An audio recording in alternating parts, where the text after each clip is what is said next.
Welcome to the Atomic Real Estate Show, Philadelphia's #1 real estate podcast and a Direct Subs production. Real estate investing is not rocket science, and on our show, we'll delve into best practices with a focus on the small things that add up over time. Please enjoy the authentic, informative, and actionable show with our host, Paul Jagelski. Hello and welcome to the Atomic Real Estate Show. Join me and our local guests to dive into the latest trends and insights into the Philadelphia real estate market. This show is brought to you by Direct Subs. Please check them out at directsubs.com, focusing on building connections for investors and contractors throughout the greater Philadelphia area. I'm Paul Jagelski, your host. Now sit back, relax, and let's listen to our guest today, Eric. Welcome, Eric, and thank you for joining us. Tell us a little bit about yourself. Paul, thanks for having me today. Anything for CJ and the leader of Direct Subs. A little of myself. I'm a real estate agent in Philadelphia. I've been a full-time agent with a small team for 6 or 7 years, and in Philadelphia. And I'm thrilled to be here and excited to talk real estate or whatever you decide, Paul. Well, I can get off on tangents, so we'll keep it real estate related on this one. So you've been an agent for 6 or 7 years. How long have you owned, been an investor, kind of played that game? I would say after I got out of school, I graduated from college, about 13 years ago. And believe it or not, my first flip was with CJ in Manayunk. And so ever since then, I've done a lot of different things, partnered with a lot of different people. And so I'd say about 13 years ago is when I started doing real estate investing. My family did it for a long time. Well before my time. My family invested in large apartment buildings in the 70s in the city. And then as a lot of family businesses do, they broke up over time. And then and my dad's main role in the company was the property manager. He managed 900 apartments in West Philadelphia and Bala Cynwyd, something like that. Not an exaggeration. And then as the company broke down, everyone kind of inherited a couple properties, but his main role was property management. So I learned that through him. I learned about property management and, the do's, the don'ts, the little tricks and he took a lot of pride in his work. So he's systems driven. He's very focused. He's very organized. He's anal and so I learned a lot of his, I learned everything about that business from him. So that's I don't remember your question right this second, but that's so investing in real estate. So I was always exposed to it. Went to college, thought I wanted to be a doctor, and then wasn't able to cut pre-med. So and then I was like, how about this real estate thing? And then I just started reading every textbook I get my hands on, and very helpful and interesting, and taught me how to do big, complicated spreadsheets that are, not really all that helpful in the type of properties that you and I do day to day. But I was really good at doing these, 10 sheet long sheets that, were ridiculous. And but I started to learn. I just started, taking what my dad taught me, learning about these reading a lot, networking a ton once I got out of school, and then just hopped right in and just have done a lot of things since then. So that's my background. That's my exposure to investment real estate, and then I've done single family stuff essentially from then on. Nice. So do you still hold properties? So we have our house that we live in, where I am now. We bought another property in January. Okay, this past January, so I have this one, that one, and that's it right now. I've done a lot. I've done a lot of different things. Owned properties with a lot of different types of partners, and many didn't work out. But so just the two right now. How do you structure your partner deals? It depends, when I was right out of school, I 100% used, money from my family to, be the, investor in the deal.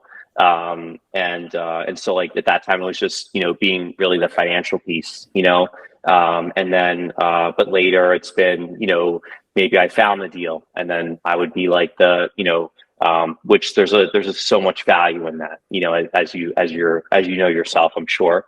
I've never been a contractor, so I've never brought like that piece to the deal. But I think that's like a very valuable aspect as well. But it's really always been like, either I was like the money or I was like the person that found the deal. Those are really the two main ways, I would say. So out of those two ways, because they're both very different ways.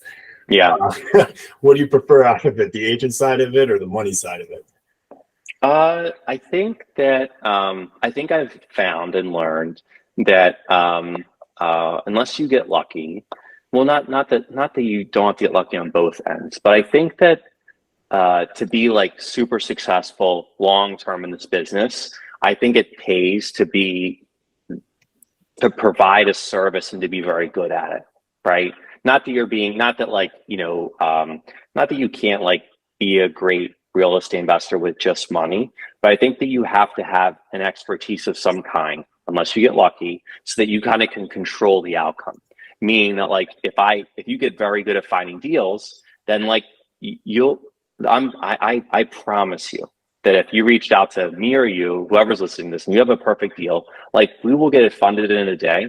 We'll find a perfect contractor in like, a week, and it'll happen, and you have a deal and you're set. Like not set. There are so many like things that can happen and, problems that you can run into, but by being an expert at one of the things that is super essential to doing real estate investing, I think it makes sure that you're totally in control of how many deals you can do, and it allows you to like fully understand one piece of it to protect yourself.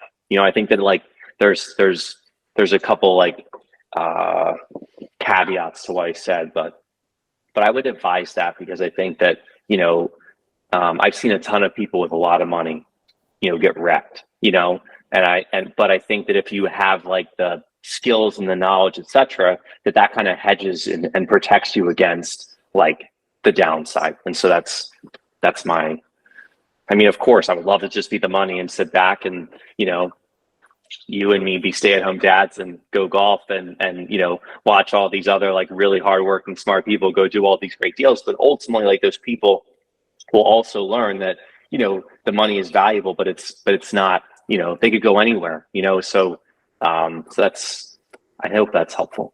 I think that's the key part. Money is, and it's one of the hardest things that people stress about, but it's also once you get into the game, it's one of the easiest. Right. Yeah. Once you understand how it works. Yep. The agent part, I still think is the hardest. That's one of the reasons why I became an agent, was because I wanted that control piece, as you said, and the agent part is a big part of the control piece. Does this work for my numbers? I'm the one saying if it does, not somebody coming to me and saying, hey, this would work. Just give me the money and we'll make it happen. Some wholesaler that emailed you, a mass email that says like, this is a, 60%, ARV, do this deal now. And you're like, okay, sounds good. But then when you run the numbers, it doesn't, you're negative the moment that you finish the project. So I'm with you there.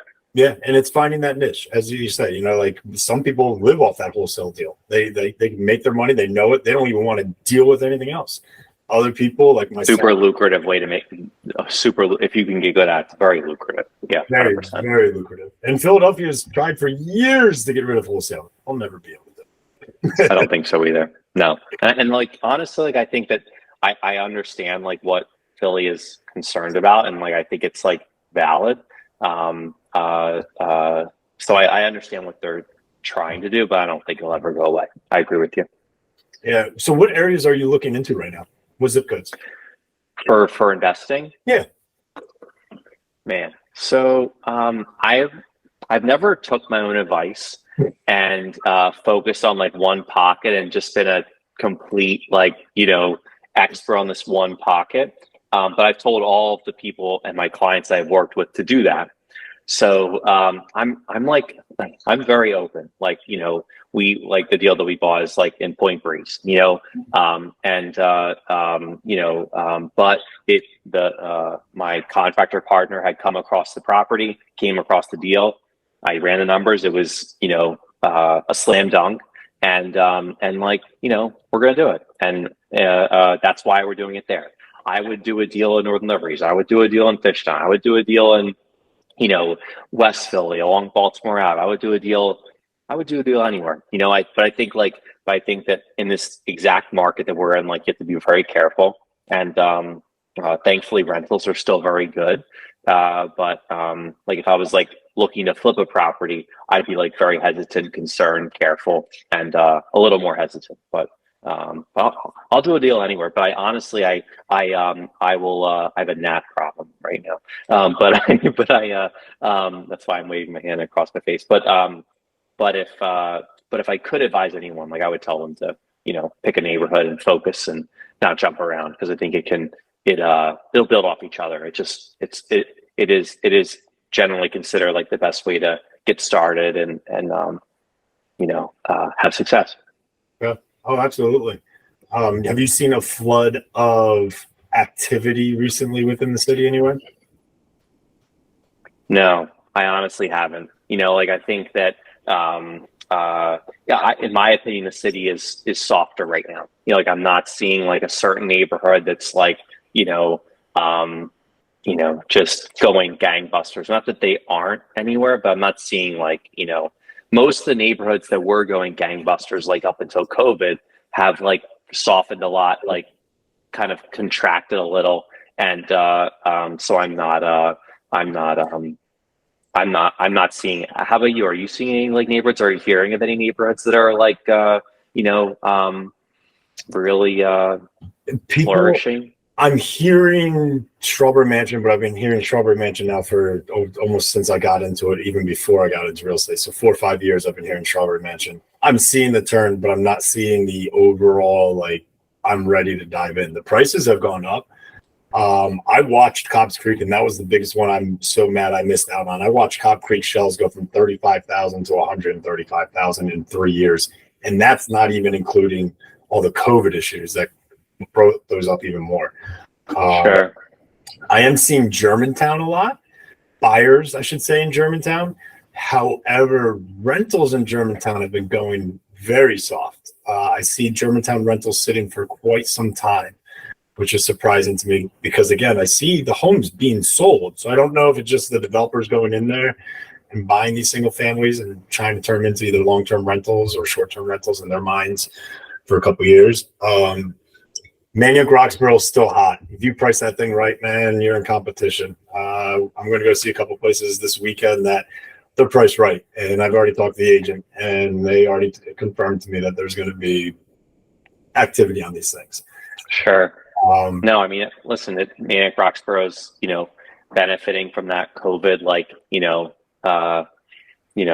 escape from the city, so that makes a lot of sense to me. Totally. You're kind of getting the best of both worlds, it's not country or the suburbs, but it's close and it feels different. Yep. And you get a little green, you can let your dog out in your own backyard. Yep. To me, I still call them the perfect size backyard. You invest an hour to 2 hours every weekend, and that's it. That's taking really good care of it. Sure. Those are the pops I've been seeing out of it. I live in the suburbs, so I look at the suburbs. It's been a change in 2023 for me to try and look into the suburbs for rentals. The cost of potential problems has just kept scaring me away from rentals. And, a roof in the city, I don't know, $3,000 to tear it down and replace that flat roof. Suburbs, man, you're looking 10, 12, 15, and that's a small house. I mean, you get a big house where in a nice school district, you're looking at $20,000-$30,000 to do a roof if it needs to be done. Yep. Water heaters go faster because they're used more. There's windows. God, if those ever so, I know we were talking about it a little bit before. I've kind of started to switch this year into running numbers and understanding outside markets. Poconos, Jersey Shore, which I'm priced out of, gone. Okay, Delaware, Maryland, Carolinas, all the way down in Florida. There's still some deals that you can find down in Florida that I lived down there for a few years. They're not that terrible. You can still do some stuff up down there. And I won't go off the East Coast because that's just where I'm comfortable right now understanding it. It's where I visit a lot of different places. But yeah, to me, 2023 is going to wrap up very, very interesting. With interest rates being promised to be brought down eventually. But what are they going to do? Who knows? Who knows? There's so many people locked in at a 299 that HELOCs are taking off right now rather than them selling and looking to just buy a bigger house or smaller house or whatever. Hey, I got a great interest rate. What do I care? No, no one wants to it's sad when people have bought homes that not sad, but it's like in their mind they're like distraught because they've identified that this house that they're in now was a stepping stone, and now they want to in 2 or 3 years or 4 years or 5 years go to their next level, and those homes are exorbitantly too expensive, and so no one wants to move. Yeah. I don't blame them. Yeah. Real quick, before I forget this, I'm looking at my notes. You mentioned in the very beginning when you got out of college, you started reading like every real estate book you can get your hands on. What did you read? The first book I read, or one of the books I read, was Peter Linneman's. He was he might still be a professor at Penn that'd been there for forever, and he has a real estate book that he's put out, I think a couple times, like 2 or 3, maybe more. I haven't looked in years at it, but he has like a textbook that's on it talks about a lot of real estate general things, but also gets very deep into the nitty gritty of real estate investing, and from a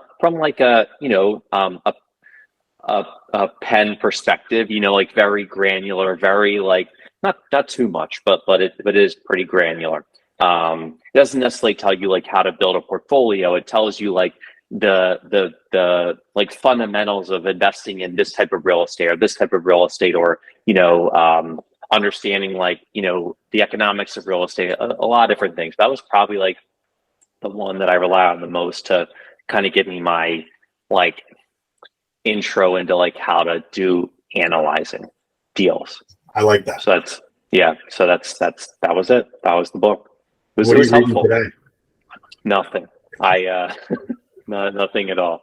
I listen to a lot of podcasts, and honestly, not necessarily real estate helpful ones. But we had our son about 14 months ago. Congratulations! And yeah, thank you.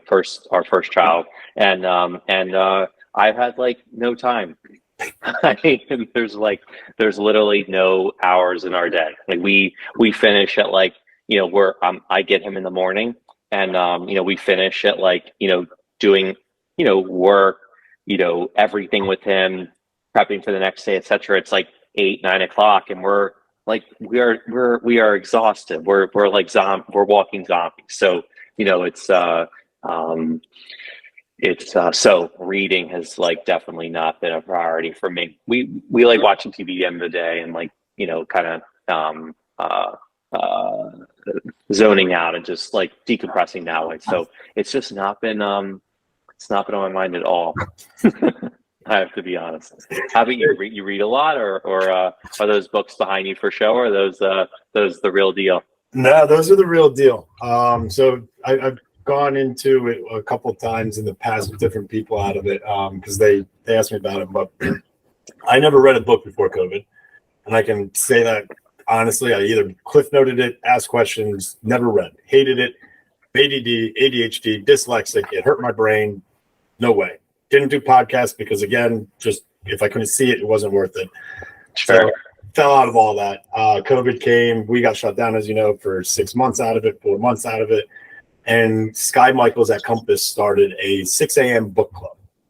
Basically, I remember seeing him email about that. Yeah, I remember. It was just an excuse to wake up early and start your day. The books were the secondary part of it. They branched out, did Peloton mornings, did walking mornings, did swim. But it was a start for a good 20, 30 agents. And the books he started recommending, I was like, you know what? Fuck it. What else am I doing this morning? Like, I'm up at 6 a.m. My kids are sleeping for another hour. But this is only a 30-minute little like wake up to get your blood flowing. I'll try reading his fucking books. So I tried. I fell behind every month. So I did every other month. I would try and do a book that you guys go do a second book. I'm still on this book. And slowly it developed me to reading 20 minutes to an hour a day, reading a book where before it was taking me, a month and a plus to read. I'm reading them in 2 weeks. So yeah, I fell heavy into book reading. A lot of real estate, a lot of murder mystery as like my relaxed kind of stuff. Sure. And then I lost my hearing in my 1 year back in September, Wow. a little over a year ago. So I got really into health, really into the brain, really into what we put into our bodies and so forth. And so, yeah, those are one of those is like change your brain, change your life. And you lost your hearing like out of the blue, or you mean like was there an incident, or that's just like wild? Had a hearing, had kind of like a headache and kind of ringing in my ear one night. I was supposed to go to a birthday party. Told the wife, take the kids. I can't go. I'm just not feeling well. Sent her a text like 2 hours later, like my head's pounding. I'm just going to bed. Don't wake me up. Sorry. Woke up the next morning. Spent the next 8 to 12 hours trying to convince myself that I wasn't going to let a ruptured eardrum or whatever this was defeat me. I couldn't get out of bed. Physically could not get out of bed. Eventually called an ambulance, went to the hospital. Nobody could figure it out. Best they could say is that I had some kind of infection, but the eardrum wasn't ruptured, so nothing could have gone in that way. So after about 4 months of therapy, learning to like re-walk again, I know that sounds weird, but my vertigo was all over the place because I had nothing in the ear. I'm back. I'm more normal other than the hearing loss, but hey, knock on wood, I'll take hearing loss any day over a heart attack or being hit by a bus or lightning or any shit like that. So it is what it is. I'm with you. and so now out of your right ear, like you can't hear anything, correct? Yeah, I got a hearing aid. So again, with these books, I refuse to give up on it. Right. So I'll put my AirPods in just to pump the sound in there. It has slowly seen improvements. Eating has helped me drop 30, 40 pounds almost. Eating healthier, helped my brain, helped just all sorts of different things. Meditation, yoga, reading, walking. I know it sounds weird, but just actually touching your feet to the ground, no shoes, no socks, just rebalancing yourself again. Everything's concrete, everything's shoed, everything's sandaled. We need that rebalancing to the earth. So yeah, there's just, I don't know, man. Reading became a hobby. That's great. I mean, listen, the smartest people I ever knew always were readers. So I think that it's it's a fantastic habit and something we should be doing. But I hope we do soon. Let me tell you, my oldest is 9. It took me 6 years to try and figure out exactly how to like somewhat balance my schedule, and that has still failed every single day since that point. So there was another agent that my sister is also a real estate agent, and she's really good. Her and her business partner, they're really successful, very busy, and her business partner, they once like asked me to help them with a showing in the city. And like before I had kids and like before I was married, like I was like very regimented. I was up at like 4 or 5 in the morning every day. I was like, not sleeping enough, like grinding all day, and like very, again, like had my schedule filled every single day with all these important tasks I had to do. And they would ask me to like do them a favor and do a showing down here. This was like maybe 5, 6 years ago. And I'd be like, I don't have time. Like my schedule's like filled from sun up to sun down, like, I can't do that. I'm unavailable. And she said to my sister, and my sister told me, like, they joked, like, what does he do? Like, what does he have to do? And she has like a son, and my sister has 3 kids. And like, she's like, what could he have going on? And now I understand what she meant, and how could I have been that busy without kids? And because once you have kids, it feels like a totally different ballgame. So I definitely, now looking back, had time to help them. So I'll apologize then. I look at myself as a stay-at-home dad that does real estate on the side, because real estate gives you that flexibility and that livelihood. It totally can. You're right. That is something. And listen, there's other businesses out there that can do it. There's other things that can, but you'll slowly find that you can build real estate really well around your life and what you want to do with it. So like now, all of a sudden, I'm coaching almost all my kids' splits, where I never used to have nights and weekends, but I just build it around it. Sure. Yep. They became a priority.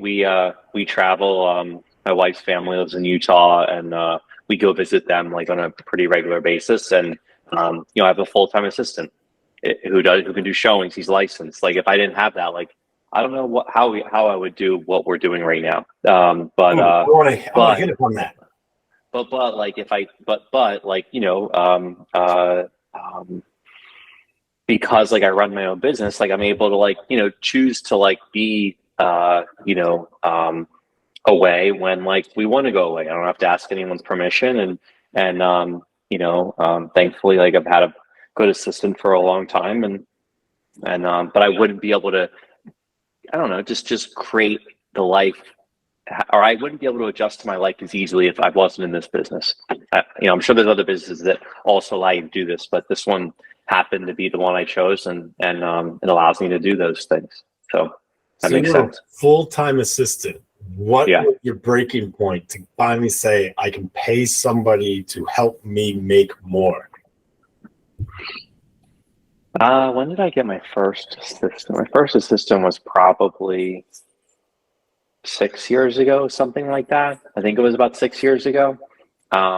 Listen, I had like 0 expenses. Like, I had, of course, like I had the office like that my broker has, but like, my rent was like, probably like $500 a month or something. And I'm pretty frugal. Like, I don't spend a ton of money. And, and I had just collected a lot of savings from like representing buyers and sellers, and just not having like a ton of overhead. And cause as an agent, you can run a business with very low overhead. Like, that's a very like reasonable thing to do with a lot of sweat equity. You can, have very little expenses.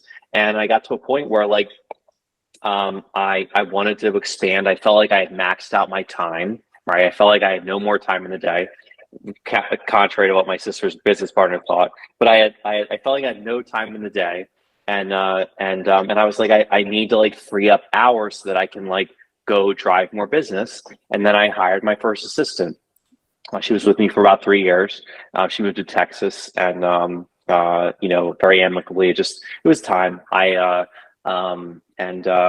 I think, to answer your question, it was just I kept my expenses low at that time, and now they're a little higher. But now I like need it, because if I go away and I don't remember the last time until in the last year that I didn't work the entire week, the weekend, on every trip I ever went on. Like, and I've always worked while I've been away, etc. But now with the son, like, and he's priority. So like I have to like get up with him at 4 o'clock when we're on Utah time, and like play with him from 4 to 6, and like and like I want to be around. So now I have arranged with my assistant where he will cover all our email and work Saturdays and Sundays when I'm away. But he gets to take a day off during the week, and we kind of like, and we are busy, but we're not as busy on the weekends as we are during the week. So it all works out. But my point is that I've only have one because it's necessary for us to be successful, not for any other reason. Because I think unless you have enough revenue, like, you should not have one. But that's a really good point. you build yourself up to it, you get to that breaking point, and then you got to learn. As you say, your schedule can't take on more without this help. You have to be able to give out that help. So tell me, what are the tasks that you do delegate to your assistant, and how do you determine what tasks to delegate versus take on? In theory, your assistant should do everything for you other than, lead generation, negotiating contracts, essentially like what my coach calls them is money making activities. Like your assistant should not be doing those for you, especially if it's just you and an assistant. There's different levels to this, and where that changes, but really your assistant should be doing everything else. Like he runs my email. He every email that comes in, and unless he can't address it, he responds, right? As if he's me. And then if he can't respond or he's not sure what to do, it goes into the attention folder, which then I address. And then that's the ones that I know I have to hit. He manages all of our transactions. So like from the moment that we're under contract to the moment we're closed, he manages it completely, like 100%. Do I have input? Like, is there caveats to a lot of things? Like he's only been in the business for 2 years now, I think. So like, there's only so much that he can know, but so I'm still a part of it. And clients are clients. Like they'll call me at 9 p.m. Like they're not going to wait until tomorrow when my assistant responds. So there's caveats to all these things, but really, like, I mean, he's like we're since COVID and everything, like things are more virtual now. But like my assistant back in the day, she would always take my dry clean. She would always, she grocery shopped for me before. She, I was very transparent and upfront that like you can't be above any of these tasks. And it's not because I think that you are worthy of like running my dry clean to the store. I think you're much more valuable than that. But the only way we can grow and for me to pay you more down the road is if I can grow the business, and I need you to like take things off my plate. So that's that the assistant should do everything for you that possible, other than like the main ways that you drive money to your business. Like you should be at your open houses. You should be cold calling whoever you're cold calling. You should be like whatever it is that creates money for a business or drives revenue. Like you should still be in control. Yeah, there's until you get so big that like you can start hiring people to do that. But like until that point, like you have to keep doing it. Yeah, those touch points are very, very, very critical, especially for clients. Clients want to know that, like, listen, I'm dealing with Eric. I want to talk to Eric. This is they think it's a critical point, even if it's the smallest thing in the world on the real estate side, they think it's critical. So yeah, they want to have that touch point with you versus an assistant at that point. You mentioned a coach. What are you getting coached on? Real estate. Like he is a coach for real estate agents or real estate teams. He's a absolute. His name's Joshua Smith. I totally want to plug him. He has a 90-day mastery program that is now totally portal based, meaning like you log in, you pay whatever it is. I think it's like $1,000 or something like that. You go in and you can watch all of these videos, and it basically shows you and trains you how to have a real estate agent business. It's like full, it's soup to nuts. He has, I think he has at least 100 agents on his team. And multiple businesses. That's one of his businesses.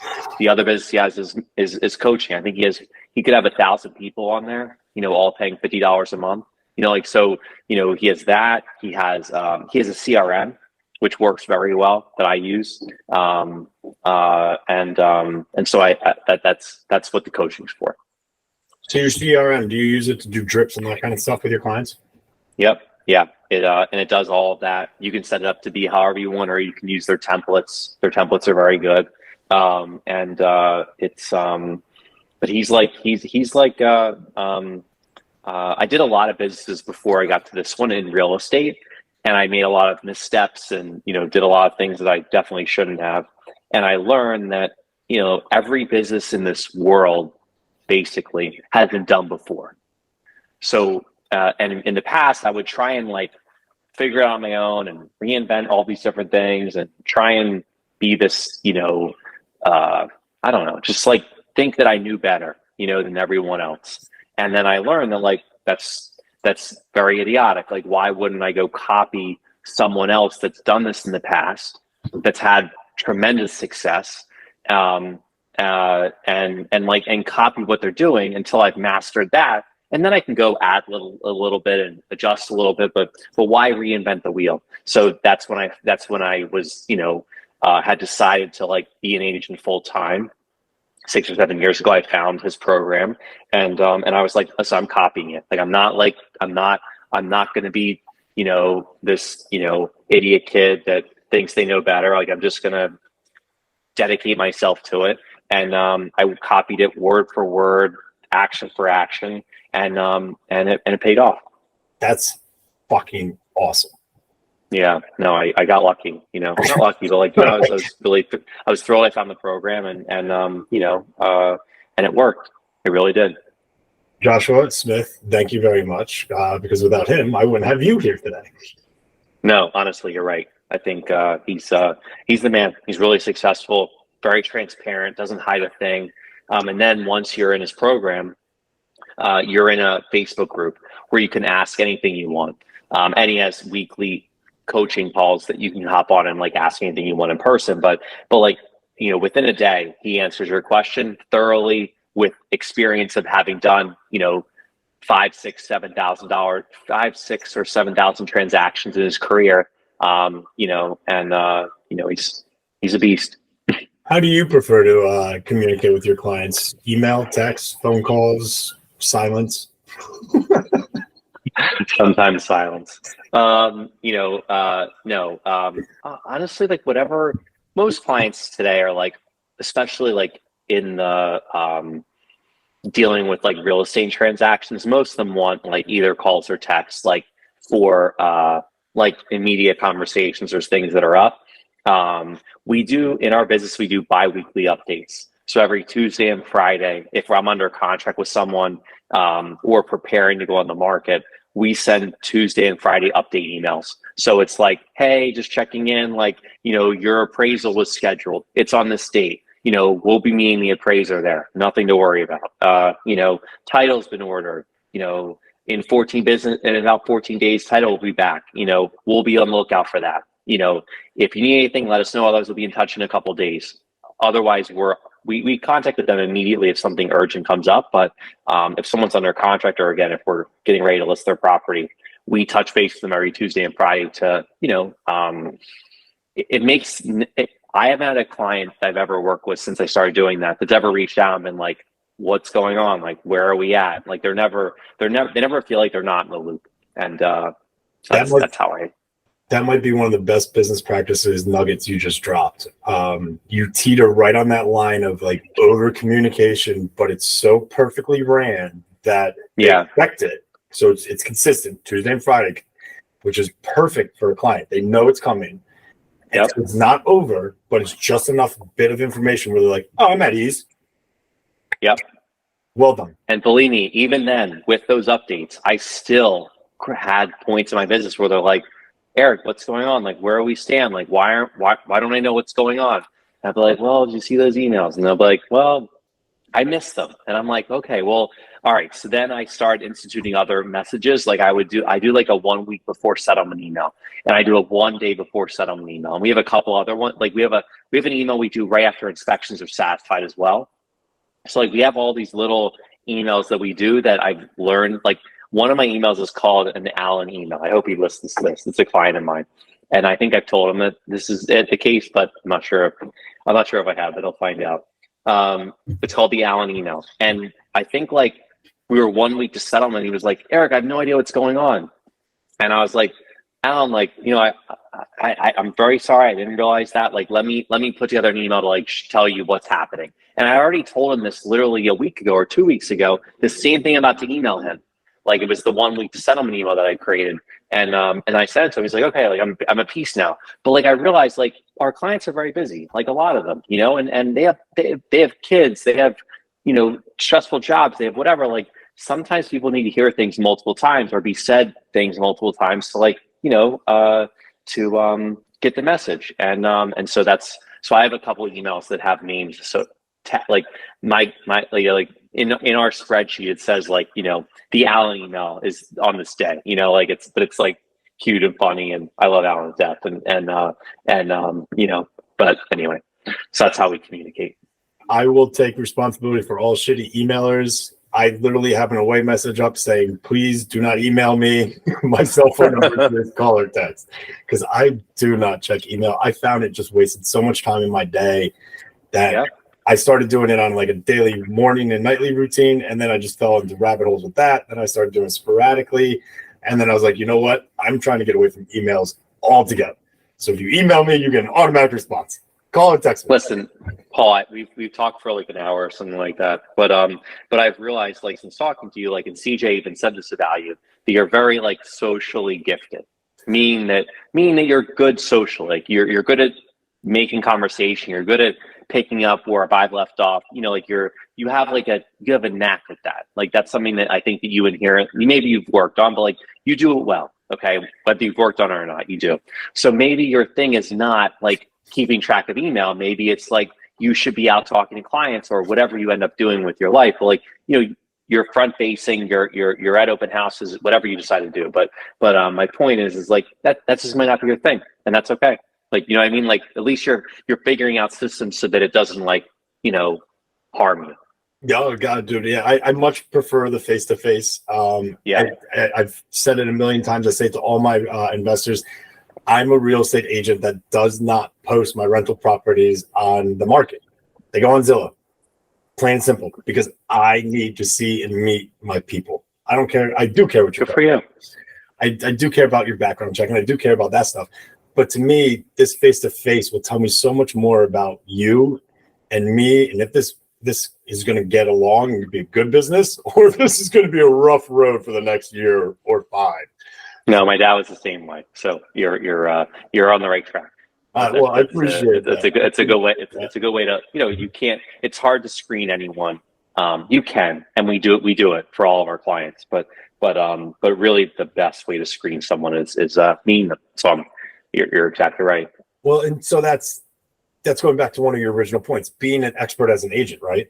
So if you're dealing with investors who they're the cash side out of it, and you're doing that face-to-face for them, and you're doing that, they're relying on you.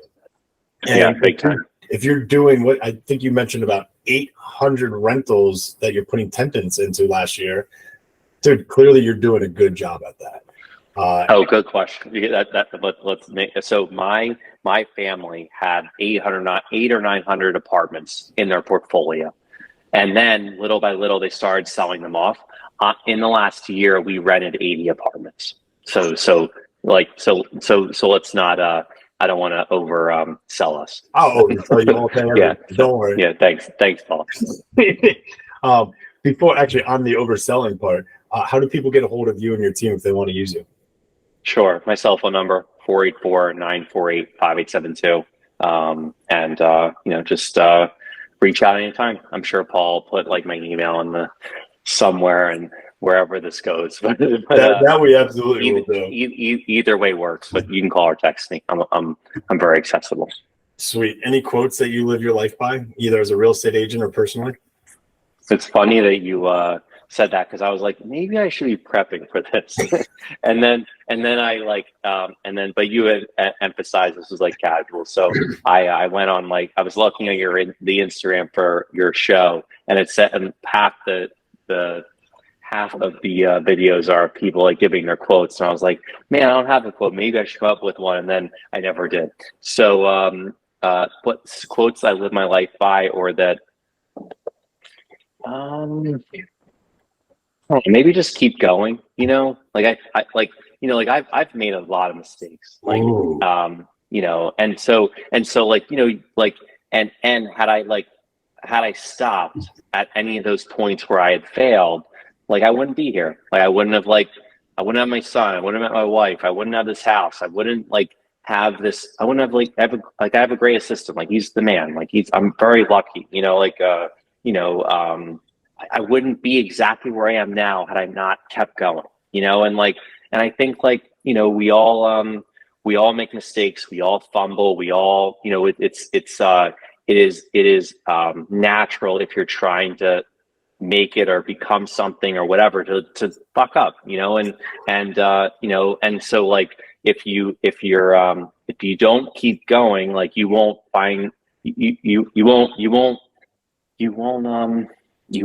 get to where you're supposed to be, and like and find that right relationship or find that right business partner, or like you just gotta like, and all those things that you learn, then you can apply to the next thing, and so I think it's just keep going. Like I don't know, that's off the cuff, but Dude, that's one of the best quotes we've had so far.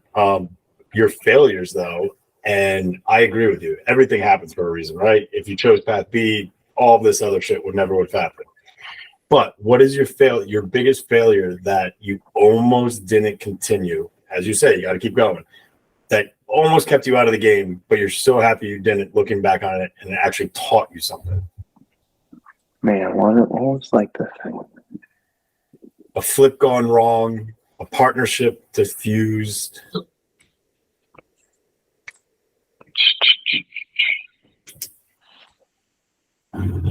I had bought like 2 different rehabs at the same time. Just happened to be like opportune times. I had found one through that same person that had owned that one rehab. It felt like a perfect storm at the time. And I had run the numbers, like it was both from like, from a number standpoint, were perfect. They were great. And I had a contractor that I had recommended and my clients had used for the last 3 or 4 years on 6, 7, 8, 9 different deals, and they had gone beautifully. And so I was like, no brainer. Like, I'm going to use this guy. I really like him a lot. And I showed him like both properties, and I asked him for bids on each one, and he gave me numbers, and I trusted that they were right. And then I bought them. And then we started one of the projects, and like, a month, 2, 3, 4 months went by, and we just weren't making progress, and he wasn't finishing. And then but he was crawling along, like kind of making it work. And I was a little surprised, but I trusted him, so I figured, he'll pick it up. Like next week, we'll be on, we'll be good to go. And then we're about to. I had just gotten I had to get a variance on one of them, and I had just finished, and I had a set of plans ready to roll, and I present them to him. I was like, all right, let's finalize the bid. Just double check your numbers on this second one. And he comes back with a bid that wasn't 150, but it was like 225. Like, and like 75 grand is a lot, like in that size of a project to like, make the numbers work, and or to be like as attractive as it was before. And I was like, what's going on? Like, this doesn't make any sense. Like, you were 3 months ago, you were here, or no, 5, 6 months ago, you're here, and now you're here. And he's like, I just messed up. Eric, I forgot to include the foundation number and like a few other things. And I was like, that's not an acceptable answer, And so anyway, I ended up like selling that property like in its current condition, not doing any work to it because it was a total failure. And then the other one we finished with a different contractor, and it all worked out. Like it was an okay deal. It was a good deal, not a great deal. But like, that was it felt like I had finally had everything right. I had a contractor I loved. I had found the deals on my own. It was like used my own money on both of them. And everything felt like I had started to figure it out. But then I was like, I clearly haven't, I haven't figured anything out. And it taught me that like I should be getting multiple bids no matter how much I know the contractor. And thankfully this latest deal is like with a contractor. So like it's someone that, has skin in the game, and you know, I guess I hopefully can. I do rely on a lot more, and I do trust a lot more. But you know, it's I think that was it. I think that was pretty frustrating. But you know, you kind of get up and keep going, and I don't know. I think that was it. See, there's your quote. Keep going. Yeah, you do live by it. You don't even honestly. know. Yeah, I guess I do. Any advice for these young kids, or not even young kids, just newbies coming into the real estate market trying to make it as an agent right now? To make it as an agent, it is tough.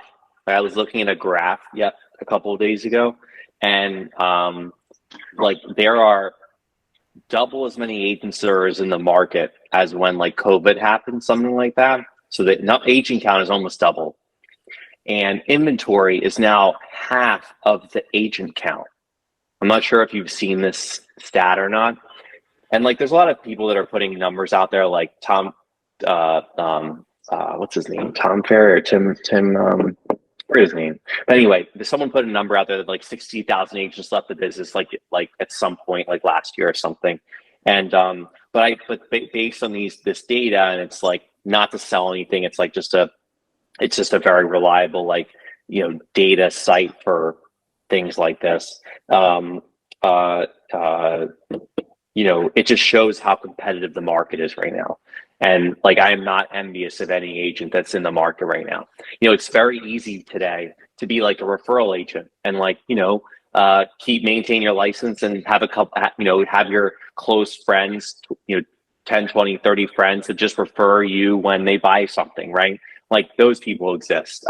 There's people that might sell 1, 2, 3, 4, 5 houses a year, and they Uber on the side. Like there are so many different ways for people to make like part-time money right now, you know, including as an agent, that it's like, it's tough. Like there's half as many houses as there should be, and there's twice as many of us. So, but I still think you can be successful.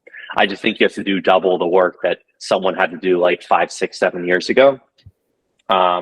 My advice would be to find someone that's done this really successfully, you know, and copy them, like, or join their team if they're very, very successful, and be an agent on their team if they're willing to be transparent about how they run their business. Because ultimately, like, I think it's good that you know how to run your own like business as a real estate agent, if you can, or you have like the desire. And I think that'd be my advice. Just find someone that's doing it really well right now, that's very successful, because there's a lot of agents that are crushing it right now. My sister and a partner are 2 of them. You know, like there are agents in this market that are doing super well, and like copy what they're doing. Like doesn't have to be more complicated than that. No. What is it? The 80-20 rule. 80% of the agents are going to be sitting on the sidelines, while 20% of them do all the business.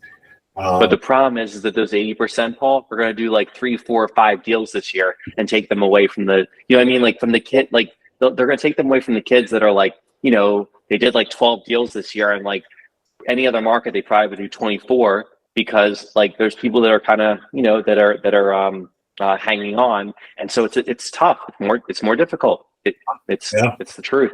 Honestly, I actually feel bad for the clients that have to deal with that 80%.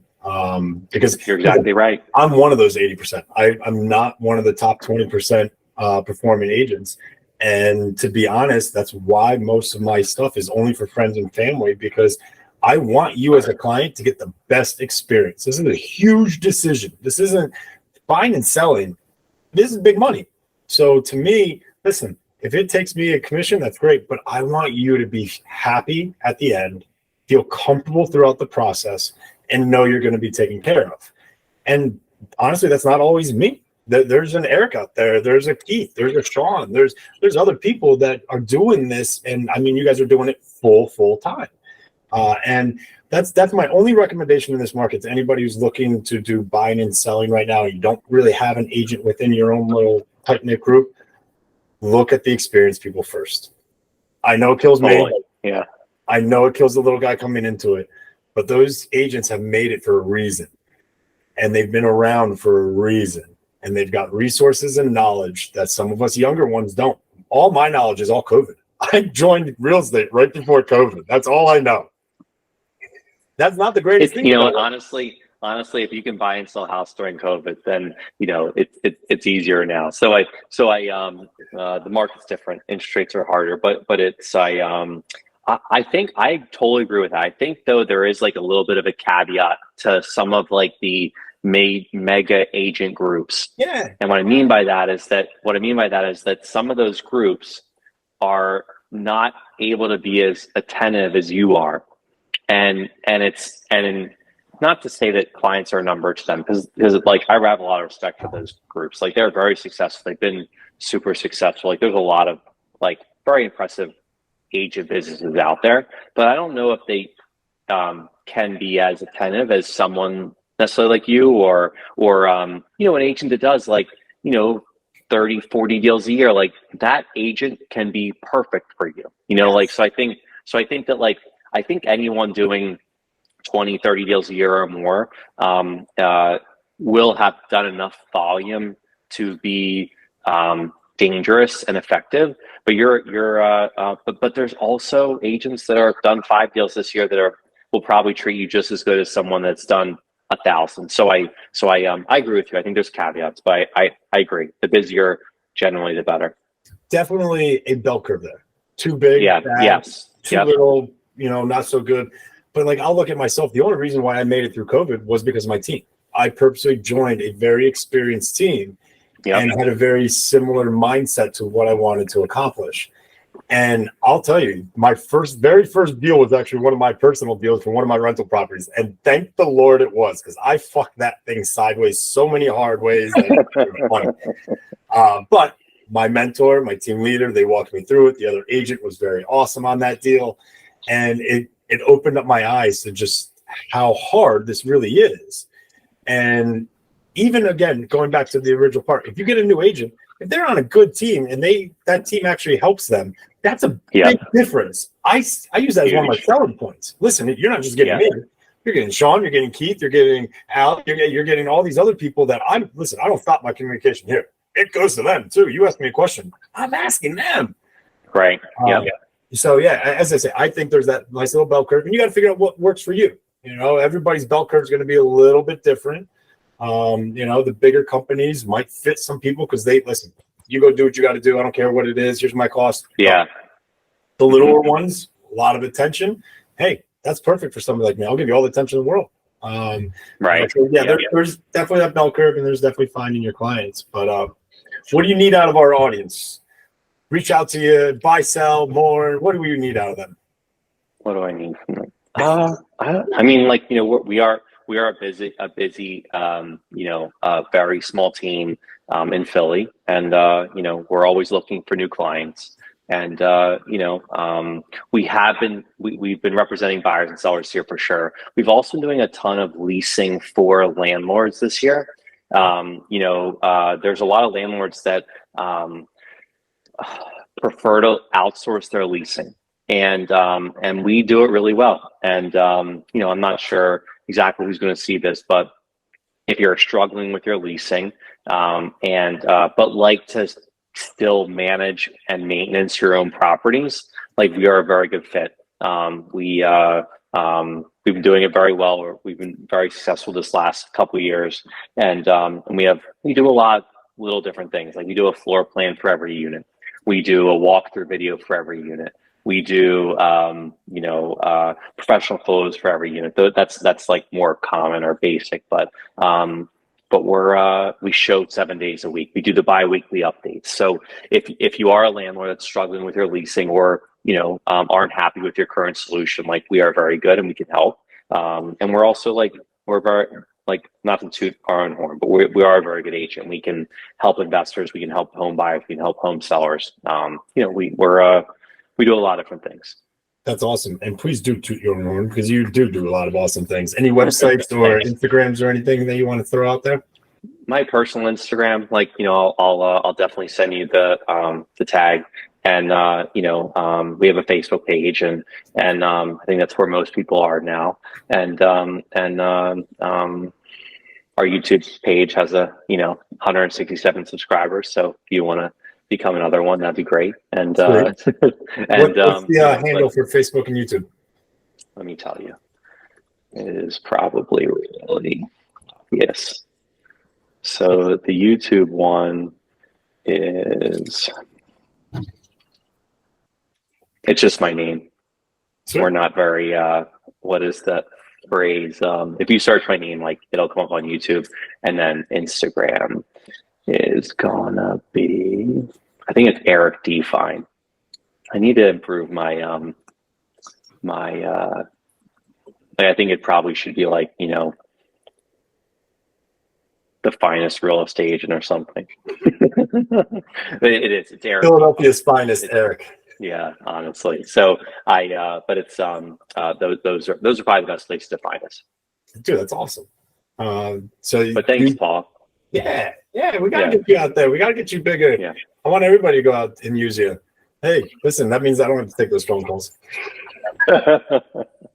What what's you know, how's like how did you get into the business? Like what's like what like you know, motivated you to you know, get into real estate? Like, you know, your kids are, you said 6 and 9, right? 5 and 9. Jeez, I had to think about that. 5 and 9. Okay, that's okay. They were my why. Quite Okay. literally, they were my why. I was corporate, making 6 figures, running hospitals, 200-300 people reporting to me. Food systems within the hospital. Sorry, running food systems within the hospital. So I just didn't get time with them. My oldest, when he was about my youngest his age, right around 4 or 5 years old, he literally chose his grandfather one day over me, and it crushed me. So I wanted to figure out what I could do to get more time with them. How could I be home on nights and weekends? Looked into sales because everybody told me I should do sales. Found out that sales is basically you just work really hard during the day at your desk, and then you go do shit at night and whatever the client wants you to do. So I was like, well, this sucks. It's no different. You still got to work all the holidays and everything else because everybody runs promotion. Yeah. So I was like, that didn't work. My brother-in-law and the Adams group were both like, dude, try real estate. Try real estate. You got a knack for it. Try it. You'll be good. So about 4 years ago, I looked at my wife and I was like, do I quit my job and do this? Because I'm not a weekender. I cannot do something titty-tatty. Either I'm in it or I'm not. Sure. I'm either in them or I'm not. So she looked at me. She goes, "You have one more chance. You know, take your risk. You can always go back into the hospitality industry. Let's do a 3-year plan. If in 3 years this looks good, we'll continue it. If in 3 years it doesn't, fuck it, we're out." So I'm 4 years in. It continues to go well. We've gotten 2 new duplexes and a single family. Cool. We had out of it. And as I say, I equate myself to a stay-at-home dad that does real estate on the side. Real estate has literally became that perfect little thing that I can place into all my other activities however I need to. Yeah, honestly. You know, if that's awesome, I man. want to go buy and sell, well, hey, you're going to go look at some places Friday night, Saturday morning, and Sunday afternoon. I don't have these times. Anything else work for you? Yeah. You know, so weekends or weekdays, weekends, or weekend evenings, same kind of thing. Sorry, I got school activities I got to go to. If this doesn't work and this is like the 3rd, 4th time, hey, I got another client or another agent that I can, you know, you can go to. No hard feelings on my end. I get that you're trying to buy and this is a time thing. By all means, here's Sean. Sure. That makes a lot of sense. No, we've been trying to like figure out how to balance it because you know, but thankfully because of like the business, I can work from home a lot. Yep. My wife also works, and you know, it's been interesting. Like we've been trying to navigate that, I think successfully so far. And but you know, it's not easy. I like in this, you know, when you want to be present and you want to like do a good job as a parent, like, you know, it's not easy. Be where your feet are changed a big perspective on technology to me, and being present for my kids. Cell phone, if they're around, I cannot tell you how many times in my house I'll sit there and be like, boys, anybody see my cell phone? Because I just put it down because I'm done. If my kids are around, my cell phone's not in my hand. It's not there. Be present, be where your feet are. It's a really cool book. So yeah, they became my why. Real estate just kind of fit right into there. And then not to mention every book I ever read was like, real estate makes millionaires. I was like, oh, that sounds cool, right? Yeah. 4 years later, no millionaire by any means, but it's like different work. Yeah. Like right giving now, you a way to like spend time with your kids. Yep. Like right now, I'm renovating personally one of our rental units. It's our old single family that we lived in. I'm going to do 75% of the work. I'll hire out what I don't feel comfortable with. And yeah, today I've got a couple of contractors over there looking at things, but I'm home because I can. Yeah. And it was a perfect little break because now, I'm not concentrating on all this rehab stuff. Hey, I get to break off, do something else, change my brain around. So yeah, I love it. I suggest anybody, figure out if you like real estate, if you like numbers and you want to work with money, real estate's a great avenue. Just find your lane, figure out what works for you and stay in that lane. Listen, Eric's a great freaking real estate agent, but I can't do what you do. It doesn't fit my lifestyle. You can do you, I can do mine, and we're still have the same title and we live different lives out of it. Like that's one of the cool things about it. Your team can be your competition and your team at the same exact time, and it's awesome. You're right. So they can be your support systems. The first time I send an email to my team leader, hey, I'm going on vacation for a week. If you need me, I'll be here. And he's like, okay, why do I need to know this? What am I covering for you? I was like, nothing. I cleared my schedule. You're all good. He's like, then have a fun time and don't do this again. I was like, oh shit, I don't have to report to people. Like it's me. No, you're right. No, my wife went off on her own. She has her like own public relations business, and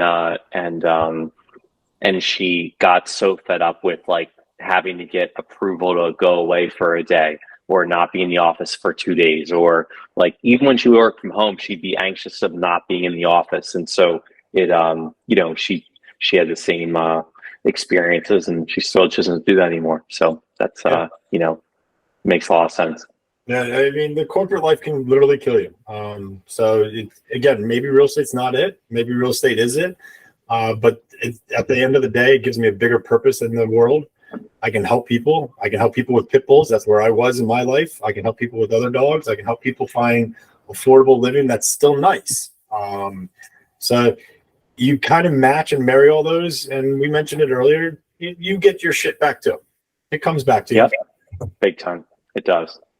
But I'm going to wrap this up so I don't take up too much of your time. Any other last little tidbits, any little nuggets, anything, advice, any asks from our audience? No, I think I'm good, Paul. Thanks for your time. I appreciate it. This was great. And, I wish you a lot of luck. And if you need anything or have questions as you're kind of, CJ's a good resource. I'm happy to take your calls. And if there's anything I can do to give you tips or advice or whatever, give me a ring. Really. I appreciate that. And that goes for all of our listeners out there. Make sure if you have any questions, you're reaching out to Eric. But unfortunately, that is the end of our episode of the Atomic Real Estate Show. There will be more actionable Adam-sized bits of advice that will be free for the taking in our next episode. Be sure to tune in. Thank you again to our listeners and to Eric. I want to ask everybody, how can you be 1% better today? Let's take some action. Let's make one phone call today that we didn't expect to about real estate. One phone call. It's calling just Eric. Like Tyrese Maxey. Just like Tyrese Maxey. Yes. 1% better every day. 1% better. That's all I ask. So thank you, everybody. I appreciate it. This has been a Direct Subs production. Don't forget to check them out at directsubs.com. If you enjoyed our episode, please consider supporting the show by rating and reviewing the podcast. Also, check us out on Instagram at Atomic Real Estate Show to find out when new shows drop and to participate in our community Q&As. The Atomic Real Estate Show was brought to you by Direct Subs. Direct Subs is the #1 place for real estate investors to connect with local contractors for their flips, rentals, renovations, and new construction projects.